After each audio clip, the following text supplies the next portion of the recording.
mūsų klasės, mūsų patalpos yra iš tikrųjų ir kartu vienodos, ir skirtingos. Kartais jos būna skirtingai papuoštos, nes kiekvienos klasės aplinką kūrė tiek mokytojai, tiek vaikai kartu, kartais prisideda ir tėvai, nes jeigu matome čia naujesnius baldus, naujesnės kriauklės, naujesnę įrangą, tai yra mūsų bendrų pastangų rezultatas, tai yra mokyklos administracija kartu su paramos fondu. Iš tikrųjų deda labai daug pastangų, kad tos klasės būtų kuo jaukesnės, kuo estetiškesnės, o mokytojos tuo tarpu taip pat turi visas priemonės, kokių tik tai reikia jų sėkmingam darbui užtikrinti.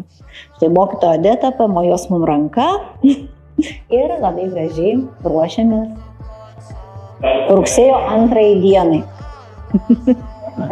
Kaip žinia, įsisavinant naujas mokymosi priemonės, mokytojas taip pat turi smarkiai ruoštis darbui, smarkiai ruošti savo kiekvienai pamokai. Dėl to kiekvienas pamokos laikas mums yra labai labai brangus ir labai labai svarbu, kad kiekvienam vaikui informacija būtų pateikta vis kitokiu būdu, kaip pavyzdžiui virtualia lenta, taip pat ir gyvai, kontaktiškai rašant.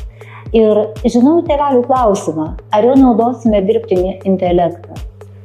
Pradinėje mokykloje tikrai ne. Vyresni mokiniai puikiai žino, kaip jo naudotis ir taip, nes pirmiausia manome, kad reikia išugdyti savo intelektą, kad pirmiausia reikia remtis savo smegenimis, savo protu ir kiek įmanoma techninių priemonių, nei pertraukų metu, nei laisvalaikiu mes mokykloje nenaudojame.